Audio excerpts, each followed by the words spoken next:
and connected with KGW and KGW Plus. Coverage that alerts you to what's coming and how it will impact you. Watch extended weather coverage on KGW Plus.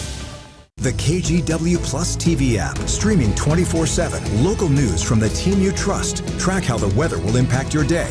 Breaking news live from the scene. All the local news you need. KGW Plus. Download on your TV and watch for free.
We have now issued a weather impact alert. We could expect conditions in some parts of our area to change drastically pretty soon, right? And very quickly, yes. This is significant rainfall coming our way. You'll definitely want to be extra cautious. Certainly becoming increasingly hazardous. We've got the potential for some tree limbs or even trees or power lines to come down. Of course, when you hear thunder, it's always best to take cover. On Weather Impact Alert Days, stream extended coverage on KGW Plus.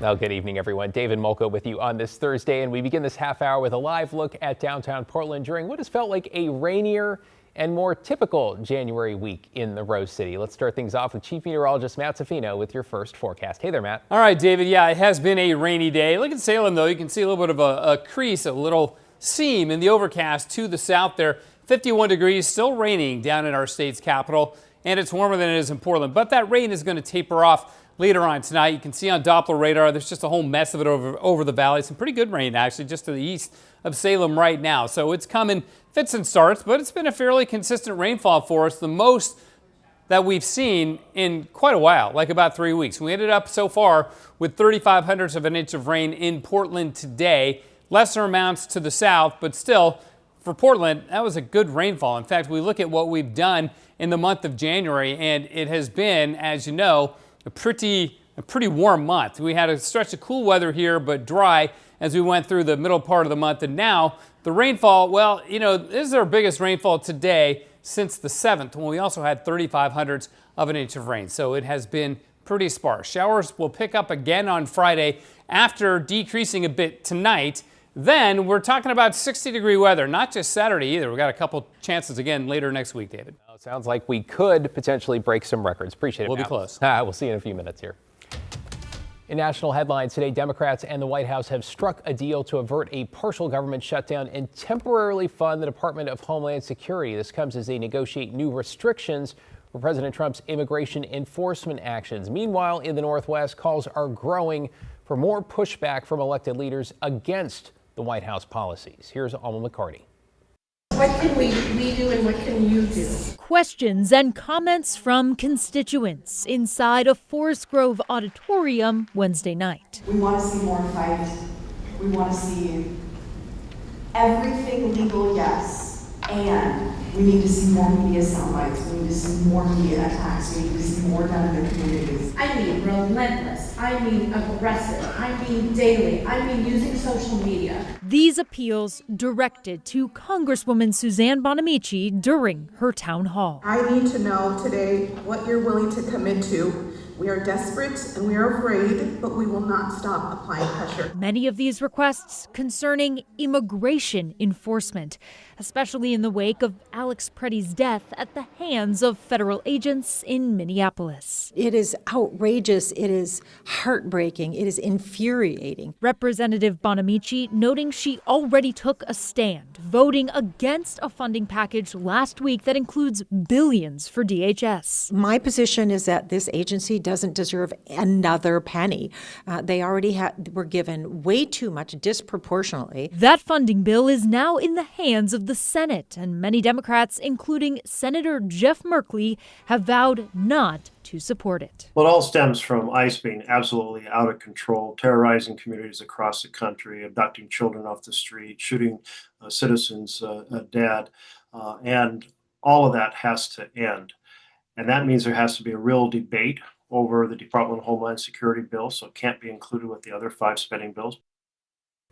Alma McCarty reporting there. Congressional Democrats, meanwhile, have introduced a bill that would allow people to sue the feds when their rights are violated by ICE agents. There's an effort at the state level as well. On the immigration front as well, a new court filing for the first time confirms the feds explored building an ICE detention facility at the Newport Airport. That's something local leaders believed was happening ever since the Coast Guard moved its rescue helicopter from Newport in October. The new document from a director for ICE confirms his office had begun to look at opening a temporary holding and processing facility at the airport, but that the Coast Guard at the beginning of December said the site was no longer available. The documents go on to say ICE has no plan to build an ICE facility at the property between now and this May, though we should note it does not say what could happen after that. Tonight, the state of Washington is one step closer to banning ICE agents from wearing masks during operations across the state. That's after the state Senate passed a bill which bans the use of facial coverings by all law enforcement agents. Democrats say authorities should not have any reason to hide their identities, but Republicans argued officers should have the right to protect their identities, especially from protesters who have harassed officers. I want to stand very firmly on this bill and make a statement that in America and in Washington state, we will not accept secret police, and we will not accept any institution that hinders our ability to solve crimes and make sure that we have public safety institutions whole and communities safe. The reason that they are currently wearing masks is they were threatened personally. Them and their families were threatened personally. That's why they're wearing masks. They're not wearing masks because they're secret police. Well, Democrats, by the way, are making similar demands about masks at the federal level. The state bill is now headed to the House. Meanwhile, Oregon's short session gets underway this coming Monday. 35 days max for that one. Blair Best went to the Capitol to talk with lawmakers about their priorities. The responsibility to show up. Inside a renovated state capitol. This is my first time speaking in one of the new hearing rooms, so interesting acoustics. Top Oregon lawmakers laid out their agendas for this year's short legislative session. The budget is going to be the overwhelmingly difficult thing. It's going to be the focus of the session. Senate President Rob Wagner stressing the importance of setting the right tone during an increasingly divided political climate. And I encourage everyone to approach the conversations that they have with delicacy and kindness. Among lawmakers' top priorities, balancing Oregon's budget that will soon see a nearly $900 million cut thanks to the federal government. And what's worse is that this is going to be a long-term problem. We are looking at cuts to programs like Medicaid and SNAP of about $15 billion over the next 5 to 6 years. Another budget focus, filling the Oregon Department of Transportation's nearly $300 million gap. I will say that there have been very thoughtful, specific conversations about existing dollars in the Oregon Department of Transportation. These are tough choices. We don't want any more taxes, but we can resolve the ODOT budget without raising taxes. State government should tighten its belt the same way Oregon families have been forced to do over the last few years. Lawmakers clashed on how the state should respond to the federal government's immigration enforcement tactics. And it is increasingly feeling un-American. And I think Oregonians are really concerned about what that means. But I do think that we have to shift from the fear elevating talk and really look at what's trying to be accomplished here. I do have a strongly differing opinion from the leader on what makes Oregonians safe. It's very important that we have lawful immigration enforcement that doesn't put people's lives in danger. The governor is also preparing to introduce bills related to growing the economy by creating more jobs, building more affordable housing, and cutting red tape for behavioral health workers. House Bill 4082 That is a targeted approach to creating more housing for Oregonians who are 55 and older. During multiple news conferences Wednesday, an underlying challenge emerged: how to create unity during a time of great divide. People are tense. That's outside the legislature. And I will just say, I often have conversations with Oregonians right now in the grocery store and other places. People are concerned. So there is a lot of tension. And so what I say to folks is, let's focus on what we can handle. Let's work together. And I think we can solve problems here in the state. Gets underway on Monday, right? Blair Best reporting there. Well, developing in North Portland, some parents at Peninsula Elementary say their children's needs are not being met. And this week, they sent a letter to school leaders. Thomas Schultz has more. Well, at Peninsula Elementary right behind us, more than 50 parents signed on to this letter saying that students are experiencing unsafe learning conditions. And it's not just parents that are concerned, staff are too. Back in early December, staff members with several school unions filed a grievance saying student behavioral issues at Peninsula have gone unaddressed. Union members say the school district is not meeting the need for special education services and add many classrooms are significantly understaffed. Peninsula is a neighborhood school. That means students with special education services have been integrated into standard classrooms. Though a union member tells us that's actually led to less staff and worse learning conditions. Peninsula workers say they've raised concerns to administrators about this for more than a year and say behavioral problems are the worst they've ever seen. Now, school employees are calling for more staff, reliable administrative support, and clear services for students with behavioral needs. In response, Portland Public Schools confirmed to us a grievance was filed in December, adding the school district is, quote, following the grievance process, which includes meeting with the parties to solve the issues at the lowest possible level. Still, while this is ongoing, parents are growing more concerned, saying that some students are actually afraid to leave their classrooms, adding that these disruptions and behavioral problems are taking their toll on learning. In North Portland, Thomas Schultz, KGW News.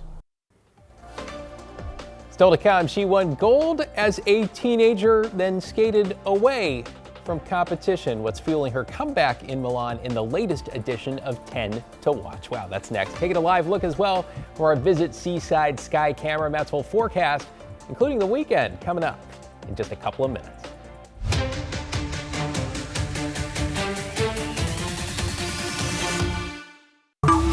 The KGW Plus TV app, streaming 24/7. Local news from the team you trust on your time. Track how the weather will impact your day. Certainly becoming increasingly hazardous. Extended, continuous coverage of breaking news live from the scene. That snowpack is still heavy. Go deeper with in-depth interviews and exclusive reporting. All the local news you need, live or on demand. KGW Plus. Download on your TV and watch for free.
We have now issued a weather impact alert. We could expect conditions in some parts of our area to change drastically pretty soon, right? And very quickly, yeah.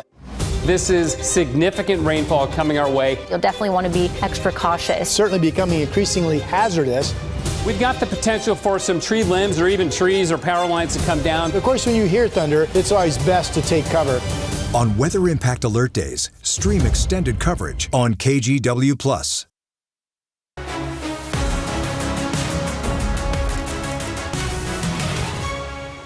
All right, folks, we are talking a week from tomorrow. That is when the opening ceremony will kick off the Winter Olympics in Italy. And a key part of the ceremony, of course, the Olympic flame started in Greece, continuing to wind its way to Milan San Siro Stadium. The flame recently passed through the Alpine venue, as you can see, for ski jumping. Still has roughly 180 miles, give or take or so, before arriving in Milan to light one of 2 Olympic cauldrons. And with the start of the games rapidly approaching tonight, we are highlighting the journey of U.S. figure skater Alyssa Liu. As Matt Renew shows us, she retired from skating at 16, then eventually decided to make a comeback. Skating is a sport that demands a lot to reach an elite level. Most of it was a blur, I will say, just because I was so young. Taking up almost every minute of an athlete's day. And for U.S. figure skater Alyssa Liu, that was just too much. I was traveling so much because of it, and I was starting to get sick of it. At 16, at the top of her sport after winning gold at the 2022 Olympics in Beijing, Alyssa walked away from skating and retired. I kind of just fell out of love with it, and I was like, after Olympics, I really want to quit, and that's exactly what I did. All so she could spend more time with family and friends. I was going to concerts, which I never could have done before. Doing all the things a teenager usually does. Hanging out, getting her driver's license. So I could drive myself around, drive my siblings, my friends around. I did a whole year at college and a little bit of the sophomore year as well. Living a normal life. That included learning to ski. I was skiing and I really enjoyed it, and I was like, I want to ski all the time. But it was that time on the slopes, or at least heading to the slopes, that got Alyssa thinking about coming back to skating. Skiing felt very similar to skating. You know, you're exhausted, your legs hurt, you're cold. That's like everything you feel when you're skating. And so I thought, well, if I enjoy skiing so much, there's no way I don't enjoy skating. Because in her mind, why drive hours to be cold on the snow when you can find a rink and be cold skating a little closer to home? It is so inconvenient to drive all the way to the mountains. When an ice rink, you could feel the exact same things that you feel when you're skiing on the rink. I would pick that. So Alyssa put those skates back on and got back on the ice. I love the arts, I love dancing, and I love music, and I love sports, and that's what figure skating is. So I kind of realized that. Better now, she says, than ever. I just felt stronger, you know, my balance is a lot better. Now, at 20, she's once again the #1 ranked female figure skater competing at the 2026 Winter Olympics. I am really excited for it because it's the biggest stage that you really get. Where she could earn another gold, and after having some fun, show the world all the work she's been up to. I put so much work into them, like costumes, choreography, and like just vibe of it. And I'm just really excited to display my art. Well, good to have her back. A reminder, the Olympics kick off 1 week from tomorrow. It is Friday, February 6th with the opening ceremony in Milan. You can watch the Parade of Nations with all the athletes, the lighting of the cauldrons, more than one, and so much more live only here on NBC and KGW. Hey, we want to celebrate your favorite local coaches during the Olympics. This is a way everyone can get involved. Just go to kgw.com/thankyoucoach to share your story and nominate a leader who's made a difference in your or your kids' lives. It could be today, it could have been 15 years ago. Make sure to send in your submissions by Sunday, February 1st. Yep, that's this weekend. We'll highlight a new coach every morning of the Olympics on our Sunrise show. Love that. Way to recognize the difference they've made in our lives. It all starts with the coaches Sure at does. an early age, for sure, and then you end up in the Olympics, like the skater we just Like saw. Alyssa Liu there. Exactly. Right? Amazing. All right, since we're talking Winter Olympics, let's show you some snow. Yes, those are snowflakes that are in the air at Timberline, and that's exciting because we haven't seen much of that in the last few weeks. The camera's having some issues there. The snow isn't stopping like that in mid-flight. But nonetheless, it is white and it's 32 degrees and there's been 4 inches of new since yesterday, which, you know what, I know it's not the best, but we'll take whatever we can get as far as coverage goes up in the Cascades. And unfortunately, things will be warming up tomorrow as the freezing level will be going even higher. That'll happen tonight. There is a bit of a back edge here to the rain that we're seeing, as you can see, and that's going to sweep on through the area as we go overnight tonight. So the rain that we're getting now will stop, and it should be dry briefly tomorrow for the morning commute before the rain picks back up again. 3/500ths of an inch of rain today. We haven't seen that much rain since the 7th of January on any one day, or all the days in between added up together, hardly any rain at all. So again, one of our rainier days of the month so far. It'll be one of the rainier days of the month. In fact, we'll probably tie January 7th for the biggest rainfall. Well, no, I think we had some rainier days early in the first 7 days of the month. Tomorrow, though, it will be cloudy, but it should be dry in the morning and only 45, so a fairly warm night tonight. Then with showers developing in the afternoon, we should still climb to about 53. As this weather system passes on through, but then another one cruises on in, but it's a very moist and warm southwesterly flow that's over us right now. So see, that pushes out. Here's the rain coming in tomorrow in the afternoon hours, and then another one coming in on Sunday. But in between, Saturday looks dry and mild. I mean, in the 60s, at least around 60, not like high into the 60s, but right around 60.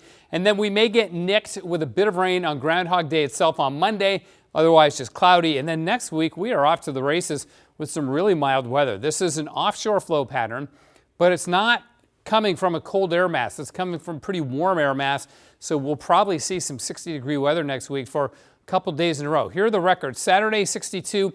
Don't think we'll get that warm, but we should be close, within a couple degrees. Tuesday's record is 64, Wednesday 60, and Thursday 58. And those 2 days, those are actually in play. We could meet or surpass either of those. In fact, I'm forecasting us to do just that. In the meantime, we'll pick up a couple of inches of new snow up on Mount Hood. It is 47 right now. The freezing level this afternoon has shot up to 8,600 feet. So that snow at Timberline is overperforming, if you will, given the free air freezing level. Rainy, breezy on the coast, some gusts of about 35 miles an hour tomorrow, mainly on the north coast. Once you get south of about Tillamook, the winds won't be that strong. Showers in the valleys in the afternoon, but highs should all make the mid-50s, and lows not dropping out of the 40s tonight. Up in the Cascades, pretty warm, 40 at Timberline, 39 at Meadows, snow level climbing to 7,500 feet. It will drop, though, on Sunday when the next batch of snow arrives. Mostly cloudy in central and eastern Oregon. 50 at Pendleton and Bend, 57. Amazing. In the Gorge, we'll see temperatures in the 50s. The winds are out of the east, but they're light, staying above freezing even in the Gorge and in eastern Oregon and Portland. Showers will end tonight. We get rain tomorrow with a high of 53. We'll make 60 on Saturday. That is close to a record high for the day. A little cooler on Sunday and Monday with showers Sunday and clouds on Monday. And then Tuesday, Wednesday, Thursday, it's going to be mainly sunny and mainly warm. Morning lows down around 40, but highs around 60. As I said, those are near record high temperatures. I don't know what to call that other than spring, though you know the rain will come back eventually. I call it weird. There you go. Good answer. Thanks, Matt. Out with the cars. In with the, well, this is weird, robots. Up next, the dramatic change apparently in the works at Tesla, one that is drawing plenty of skepticism.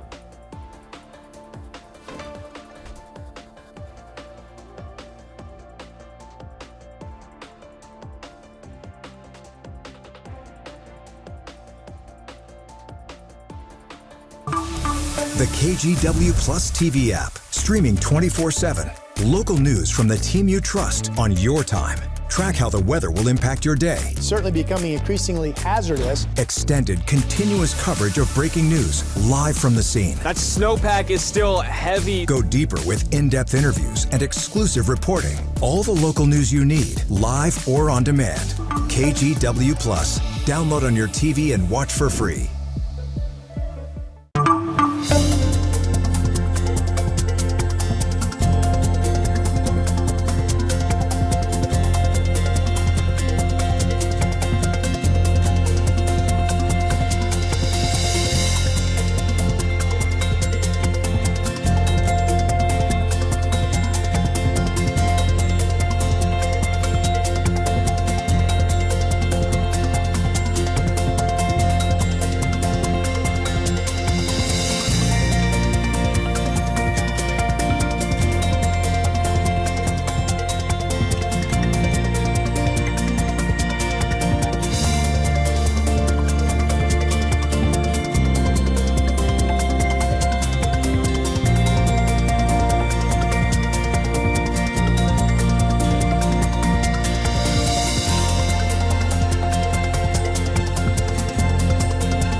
The KGW Plus TV app, streaming 24/7. Local news from the team you trust. Track how the weather will impact your day. Breaking news, live from the scene. All the local news you need. KGW Plus. Download on your TV and watch for free. On Weather Impact Alert Days, stay informed, prepared, and connected with KGW and KGW Plus. Coverage that alerts you to what's coming and how it will impact you. Watch extended weather coverage on KGW Plus. All right, listen to this. Elon Musk is claiming Tesla's future will not rely on cars, but on robots. He says the company plans to stop making the Model S and Model X in favor of making more of its Optimus humanoid robots. Musk claiming the robots could clean homes, perform surgery, and make human labor optional. He even called the robots the key to reaching Mars and to ending world poverty. But experts question whether humanoid robots will ever be widely useful, saying they face too many limitations to be practical. Well, a 1,400-year-old tomb from the indigenous Zapotec people has been discovered in Mexico. The president there calling it her country's most significant archaeological find in a decade because of what it reveals about Zapotec culture. The site has well-preserved artistic details, including sculptures and carvings. Mexico is still home to hundreds of thousands of Zapotec speakers. We'll take a look at this video. It shows Colorado Parks and Wildlife staff rescuing a bighorn sheep from an icy river. Oh, poor girl, she'd gotten trapped in the freezing waters. The department says officers carefully approached, freed her, pulled her out. Last we heard, she has recovered and is back out in the wild. Great to see that. Okay, from bighorn sheep to elephants in a very special celebration for one of the biggest little stars at the Oregon Zoo. Details next.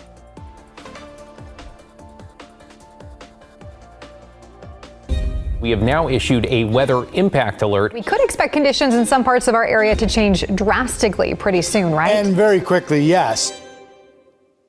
This is significant rainfall coming our way. You'll definitely want to be extra cautious. Certainly becoming increasingly hazardous. We've got the potential for some tree limbs or even trees or power lines to come down. Of course, when you hear thunder, it's always best to take cover. On Weather Impact Alert Days, stream extended coverage on KGW Plus.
On Weather Impact Alert Days, stay informed, prepared, and connected with KGW and KGW Plus. Coverage that alerts you to what's coming and how it will impact you. Watch extended weather coverage on KGW Plus. The KGW Plus TV app, streaming 24/7. Local news from the team you trust. Track how the weather will impact your day. Breaking news, live from the scene. All the local news you need. KGW Plus. Download on your TV and watch for free. A lot of big news at the Oregon Zoo. Tula is turning 1 this weekend. Aw, the Oregon Zoo shared these photos showing her growth across the first year. Remember that? The zoo has a celebration on Sunday. Ticket details at OregonZoo.org. Happy birthday, Tula. The zoo also has some big discounts coming at the end of next month. So from February 28th through March the 6th, tickets are just $13 per person. That's about half off the regular price. She is so cute. Stay with us. We have another full hour of news coming up in just 2 minutes. In the meantime, let's check out the view this Thursday, Friday Eve from our Vancouver Sky Camera. Your top stories are straight ahead.